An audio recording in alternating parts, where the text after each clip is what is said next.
Hello, parents.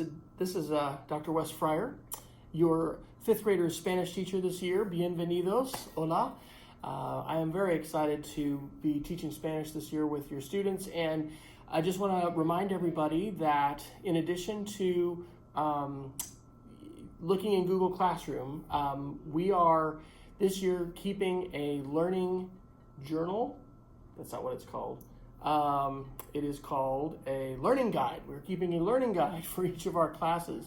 And so the best way to see the things that we're doing in class and assignments, whether your student is on flex learning at home or learning here in school, is to look at that learning guide that you can see when you log into MyCassidy, and then you look at our class page, and it should be right there on the bulletin board, on the resource board.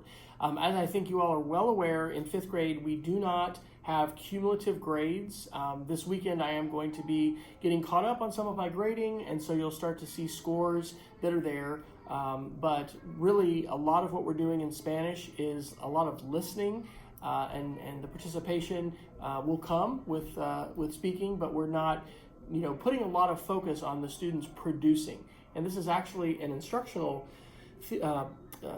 strategy or philosophy that Lynn Robertson, who's our Middle Division Department Chair, has helped show me. And I, certainly had a very traditional preparation in terms of Spanish in both high school and college, and then living in Mexico City.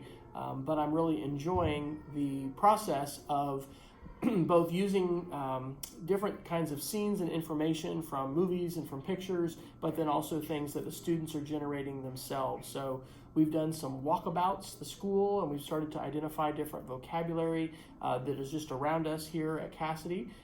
We've created some 5-photo stories, and then this last week we've actually been taking those and making some comic strips out of those, and then we've been thinking about language that we can use to describe what is in those stories, and so we've been developing some vocabulary there as well. We also read the first chapter of our book last week, and we'll be going to chapter 2 this next week, and I will be reading each of the chapters to the students and sharing those inside Google Classroom as a video. I think it is great for them to have the book, and there will be some exercises that they'll be doing, but we're not going to be doing all the exercises. One of the main things we'll be using the book for is just some familiarity with some different genres and categories of conversation and vocabulary. And like I said, I'm going to be one of the recommendations that I had this summer from a workshop I attended, and this was actually a college professor, was providing an opportunity for students to be able to hear their teacher reading their textbook and providing that to them.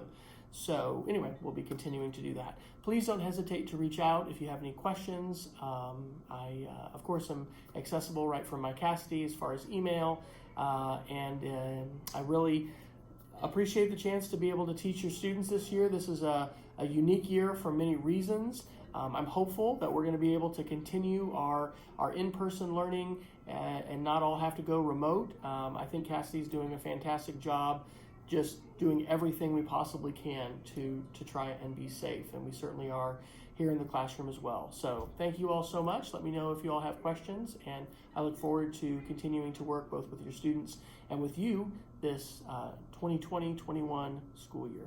Thanks.